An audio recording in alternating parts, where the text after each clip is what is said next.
ಪಾಲಕರಾದಂತ ಅಣ್ಣಪ್ಪ ಸ್ವಾಮಿಯನ್ನು ನೆನೆಸುತ್ತಾ ಈ ಕೋಲಾರ ಜಿಲ್ಲೆಯ ಈ ಒಂದು ಭಾಗದ ನಮ್ಮ ಇಡೀ ಕರ್ನಾಟಕದ ಒಂದು ಕೊಡುಗೈ ಕ್ಷೇತ್ರ ಆದಂತ ಕೂಡುಮಲೈ ಮಹಾಗಣಪತಿಯನ್ನ ಈ ಸಂದರ್ಭದಲ್ಲಿ ಸ್ಮರಿಸುತ್ತಾ ಹಾಗೆ ಈ ಒಂದು ಗ್ರಾಮದಲ್ಲಿರ್ತಕ್ಕಂಥ ಎಲ್ಲಾ ದೇವತೆಗಳನ್ನ ಸ್ಮರಿಸುತ್ತಾ ಈ ಒಂದು ಔಪಚಾರಿಕವಾದಂತ ಈ ಒಂದು ಕಾರ್ಯಕ್ರಮಕ್ಕೆ ಇವತ್ತು ಅಧ್ಯಕ್ಷತೆಯನ್ನು ವಹಿಸಿರ್ತಕ್ಕಂಥ ನನ್ನ ಸಹೋದರ ಜಿಲ್ಲಾಧ್ಯಕ್ಷರಾದಂಥ ವಾಸುದೇವಣ್ಣನವರೇ, ಉಪಾಧ್ಯಕ್ಷರಾದಂಥ ವೆಂಕಟೇಶ್ ಅಣ್ಣವರೇ ಹಾಗೂ ನಿಕಟಪೂರ್ವ ಅಧ್ಯಕ್ಷರಾದಂಥ ನನ್ನ ಸಹೋದರ ಲಕ್ಷ್ಮಣ್ ಗೌಡ ಅವರೇ, ಹಾಗೆಯೇ ಎಲ್ಲ ನಮ್ಮ ವೇದಿಕೆಯ ಹಿರಿಯ ಸದಸ್ಯರೇ, ಈ ಒಂದು ತಾಲೂಕಿನ ಯೋಜನಾಧಿಕಾರಿಗಳು, ನನ್ನ ಮಾರ್ಗದರ್ಶಕರು ಆದಂಥ ಹರೀಶ್ ಗೌಡ ಅವರೇ, ಹಾಗೆ ಎಲ್ಲ ಮೇಲ್ವಿಚಾರಕರೇ, ಅದು ಕೃಷಿ ಅಧಿಕಾರಿಗಳವರೇ, ಇಲ್ಲಿ ನೆರೆದಿರ್ತಕ್ಕಂಥ ಎಲ್ಲ ನನ್ನ ಸಹೋದರ ಸಹೋದರರೇ, ನಿಮ್ಮೆಲ್ಲರ ಅಂತರಾತ್ಮಗಳಿಗೆ ನನ್ನ ಶರಣಾರ್ಥಿಗಳು. ದುಡಿಮೆಯ ಒಂದು ಅಂಶ ಧರ್ಮಕ್ಕಿರಲಿ, ಶ್ರಮದ ಒಂದು ಪಾಲು ಸಮಾಜಕ್ಕಿರಲಿ ಅಂತ ಹೇಳಿ ಹಿರಿಯರು ಹೇಳಿದ್ದಾರೆ. ಯಾಕೆ ಈ ಸಂದರ್ಭದಲ್ಲಿ ನಾನು ಈ ಮಾತನ್ನು ಹೇಳ್ತೀನಿ ಅಂದ್ರೆ, ಇದು ಭಾಷಣ ಮಾಡತಕ್ಕಂಥ ವೇದಿಕೆ ಅಲ್ಲ, ಆದ್ರೂ ಸಹ ಗೌರವವನ್ನು ಸೂಚಿಸುವ ಸಂದರ್ಭದಲ್ಲಿ ನಾವು ಹಿರಿಯರು ಹೇಳಿರ್ತಕ್ಕಂಥ ಕೆಲವು ಮಾತುಗಳನ್ನ ನೆನೆಸ್ಕೊಳ್ಬೇಕಾಗುತ್ತೆ.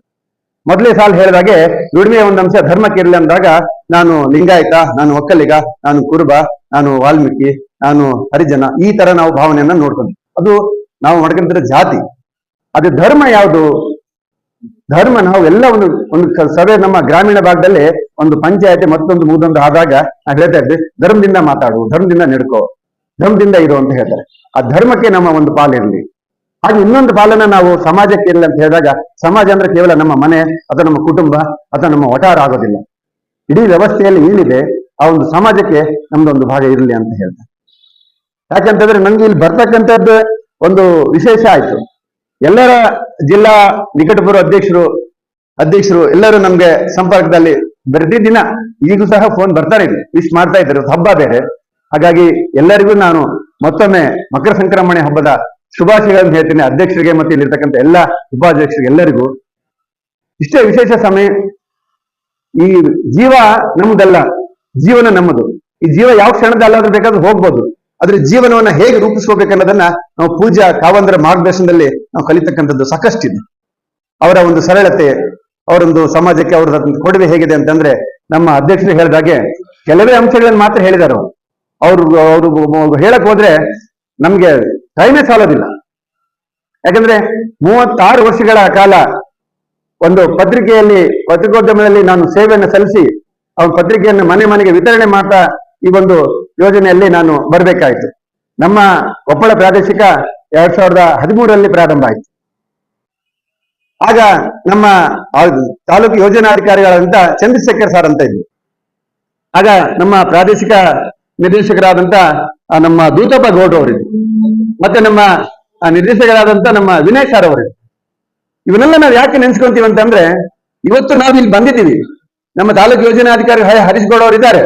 ಅವ್ರ ಮುಂದೆ ಜಿಲ್ಲಾ ನಿರ್ದೇಶಕರಾಗ್ತಾರೆ, ಆರ್ಡಿಒರು ಆಗ್ತಾರೆ. ಅವ್ರಿಗೆ ಸಾಕಷ್ಟು ಮಂಜುನಾಥ ಸ್ವಾಮಿ ಆಶೀರ್ವಾದ ಇದೆ ಅಂತ ನಾನು ಬಯಸ್ತೇನೆ. ಯಾಕಂತಂದ್ರೆ ನಿಮಗೆ ಗೊತ್ತಿದ್ದ ಹಾಗೆ ಇಲ್ಲಿ ಇರ್ತಕ್ಕಂಥ ನಿರ್ದೇಶಕರು ಇವತ್ತು ನಮ್ಗೆ ಆರ್ಡಿಯಾಗಿ ಬಂದಿದ್ದಾರೆ. ಈ ಸ್ಥಳದ ಶಕ್ತಿನೇ ಆಗಿದೆ. ಹಾಗಾಗಿ ವಿಶೇಷವಾಗಿ ನನಗೆ ಇಲ್ಲಿ ಬರ್ಲಿಕ್ಕೆ ಕಾರಣೀಭೂತರು ಯಾರು ಅಂತಂದ್ರೆ ನಮ್ಮ ಲಕ್ಷ್ಮಣ್ ಗೌಡ್ರು. ಅವರು ತಮ್ಮ ಶುಭಾಶಯ ಕೋರೋ ಜೊತೆಗೆ, ಸರ್ ನೀವು ಪ್ರಥಮವಾಗಿ ನೀವು ನಮ್ಮ ಕೋಲಾರ ಜಿಲ್ಲೆ ನಮ್ಮ ಕೂಡುಮಲೆ ಗಣಪತಿನ ನೀವು ದರ್ಶನ ಮಾಡ್ಕೊಂಡು ಪ್ರಾರಂಭ ಮಾಡ್ಬೇಕಂತ. ವಿಶೇಷವಾಗಿ ಹೇಳ್ಬೇಕಂದ್ರೆ ನಮ್ಮ ಹದಿರುಮನೆಯಲ್ಲಿ 2 ಆಫೀಸ್ ಇದೆ, ಯೋಜನಾ ಕಚೇರಿಗಳು. ಇಬ್ರು ಶಕ್ತಿ ಅಲ್ಲಿ ನಮ್ಮ ವಾಣಿ ಮೇಡಮ್ ಅವರು ಮತ್ತೆ ಮಂಜುಳಾ ಮೇಡಮ್ ಅಂತ ಹೇಳಿ ಇಬ್ರು ಶಕ್ತಿ ದೇವತೆಗಳಲ್ಲಿ ಇದ್ದಾರೆ. ಆದ್ರೆ ನಮ್ಮ ಆಫೀಸ್ಗೆ ನಾನು ಹೋಗಿಲ್ಲ, ಫಸ್ಟ್ ಈ ಆಫೀಸಿಗೆ ಬಂದಿದ್ದೀನಿ. ಯೋಚನೆ ಮಾಡಿ, ನಮ್ಮ ಜಿಲ್ಲಾ ಕಚೇರಿಗೂ ಭೇಟಿ ಕೊಡಕ್ಕಾಗಿಲ್ಲ. ಸಾರ್ ಹೇಳಿದಾಗೆ 2 ದಿನ ಆಗಿದೆ ನಾವು ಕ್ಷೇತ್ರಕ್ಕೆ ಹೋಗ್ಬಂದು. ನಮ್ಮ ಪ್ರಾದೇಶಿಕ ಕಚೇರಿಗೆ ಹೋಗಿಲ್ಲ.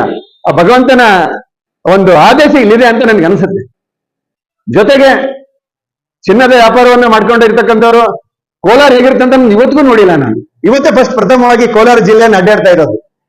ವಿಶೇಷವಾಗಿ ಅದು ಒಂದು ಹೊಸ ಏನು ಉತ್ತರಾಯಣ ಪ್ರಾರಂಭ ಆಗುತ್ತೆ, ಈ ಒಂದು ಸಂದರ್ಭದಲ್ಲಿ ನಾನು ನೋಡ್ತಾ ಇರೋದು ನನಗೆ ಬಹಳ ಸಂತೋಷ ಆಗ್ತಾ ಇದೆ. ನನ್ಗೆಲ್ಲ ಸಭೆ ಸಮಾರಂಭಗಳಲ್ಲಿ ಅಧ್ಯಕ್ಷರು ಬಂದ್ರು, ಬಂಗಾರದಂಡ ಅಧ್ಯಕ್ಷರು ಬಂದು ಎಲ್ಲರಿಗೂ ಬಂಗಾರ ಕೊಡ್ತಾರೆ ಅಂತ ಇತ್ತು. ಆದ್ರೆ ಅದು ಬಂಗಾರ ಹೃದಯ ಇರ್ತಕ್ಕಂಥ ಇಷ್ಟು ಜನರನ್ನ ನಾನು ಒಟ್ಟಿಗೆ ನೋಡ್ತಕ್ಕಂಥ ಒಂದು ಸೌಭಾಗ್ಯ ನನಗೆ ಇಲ್ಲಿ ಸಿಕ್ಕಿದೆ ಅಂತ ನಾನು ಹೇಳಲಿಕ್ಕೆ ಭಾವಿಸ್ತೇನೆ. ಹಾಗೆ ಬರ ದಿನಗಳಲ್ಲಿ ನಮ್ಮ ಎಲ್ಲಾ ಜನಜಾಗೃತಿ ಸದಸ್ಯರು, ಉಪಾಧ್ಯಕ್ಷರಿರ್ಬೋದು, ಅಧ್ಯಕ್ಷರಿರ್ಬೋದು, ನೀವೆಲ್ಲರೂ ರಾಜ್ಯಾಧ್ಯಕ್ಷ ಅಂತ ನಾನು ಭಾವಿಸ್ತೇನೆ. ಯಾಕಂತಂದ್ರೆ ಯಾವುದೇ ಸ್ಥಾನಮಾನಕ್ಕಿಂತ ಪೂಜ್ಯರ ಅಡಿಯಲ್ಲಿ ಒಂದು ಏನು ಸೇವೆ ಮಾಡ್ತಕ್ಕಂತ ಒಂದು ಅವಕಾಶ ಇದೆ, ಅದು ಪೂರ್ವಜನ್ಮದ ಪುಣ್ಯ ಅಂತ ನಾನು ಹೇಳಲಿಕ್ಕೆ ಬಯಸ್ತೇನೆ. ನಾವು ಯಾರೋ ಅನ್ಯತ ಭಾವಿಸದೆ, ನಮ್ಮ ತಾಲೂಕು ಯೋಜನಾಧಿಕಾರಿಗಳು ನಮಗೆ ಮಾಹಿತಿ ಕೊಟ್ಟಿಲ್ಲ, ನಮ್ಮ ಜಿಲ್ಲಾ ನಿರ್ದೇಶಕರು ಮಾಹಿತಿ ಕೊಟ್ಟಿಲ್ಲ ಅನ್ನೋ ಭಾವನೆ ಬಿಟ್ಟು, ಅವ್ರ ಕಾರ್ಯಕ್ರಮ ಎಲ್ಲೇ ನಿಮಗೆ ಒಂದು ಕಿವಿಗೆ ಮಾಹಿತಿ ಮುಟ್ಟಿದಾಗ ಮೊದಲು ಜನಜಾಗೃತಿ ವೇದಿಕೆಯವರು ಮುಂದೆ ನಿಂತ್ಕೊಂತ ಕೆಲಸ ಮಾಡ್ತಕ್ಕಂತ ಒಂದು ಸ್ವಭಾವ ನಮ್ಮಲ್ಲಿ ಇದೆ. ಅದು ಇನ್ನೂ ಹೆಚ್ಚಿ ಒಂದು ಮುನ್ನಡೆಬೇಕಂತ ಹೇಳಿ ನಾನು ಬಯಸ್ತೇನೆ. ಜೊತೆಗೆ ಹೊಸ ಹೊಸ ಕಾರ್ಯಕ್ರಮಗಳನ್ನ, ಹೊಸ ಹೊಸ ರೂಪರೇಷೆಗಳನ್ನ, ನಿಮ್ಮೆಲ್ಲರ ಮಾಹಿತಿಯನ್ನ ನಾನು ಈ ಸಂದರ್ಭದಲ್ಲಿ ಅಪೇಕ್ಷೆ ಪಡ್ತೇನೆ. ಮಾಹಿತಿ ಮತ್ತೆ ಮಾರ್ಗದರ್ಶನ ನಿಮ್ಮೆಲ್ಲರಿಗೂ ಅವಶ್ಯಕತೆ ಇದೆ. ಬರ್ತಕ್ಕಂಥ ದಿನಗಳಲ್ಲಿ ವಿಶೇಷವಾಗಿ ನಮ್ಮ ಅಧ್ಯಕ್ಷರ ಒಂದು ಕನಸು ತುಂಬಾ ಇದೆ. ಆ ಕನಸನ್ನು ಸಹ ಒಂದು ಪ್ರಾಮಾಣಿಕವಾಗಿ ಮತ್ತೆ ಪ್ರಾಮಾಣಿಕನಕ್ಕಿಂತ ಪಾರದರ್ಶಕವಾಗಿ ಅದನ್ನ ಪ್ರಯತ್ನ ಮಾಡ್ತೀನಿ ಅಂತ ಹೇಳಿ ಈ ಒಂದು ಸಂದರ್ಭದಲ್ಲಿ ನಾನು ಅಧ್ಯಕ್ಷರಿಗೆ ಸಹ ಒಂದು ಮಾತನ್ನು ಹೇಳಿಕೆ ಬಯಸ್ತೇನೆ.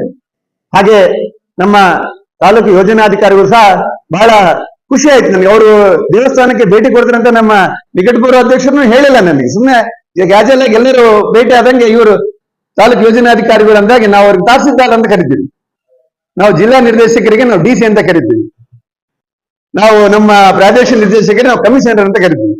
ರಾಷ್ಟ್ರಪತಿ ಯಾರು ನಿಮ್ಗೆ ಗೊತ್ತಿದೆ, ನಾನು ಹೇಳೋ ಅವಶ್ಯಕತೆ ಇಲ್ಲ. ಅಮ್ಮನವರು ಪ್ರಧಾನಮಂತ್ರಿಗಳು. ಈ ರೀತಿ ನಾವು ಒಂದು ಒಕ್ಕೂಟದಲ್ಲಿ ನಾವು ಒಂದು ಸಾಮಾನ್ಯವಾಗಿ ಹೇಳ್ತಾ ಇದ್ದೀವಿ. ಹಾಗಾಗಿ ನೀವೆಲ್ಲ ಇವತ್ತು ಬಂದಿರೋದು ಬಹಳ ಸಂತೋಷ ಆಯ್ತು.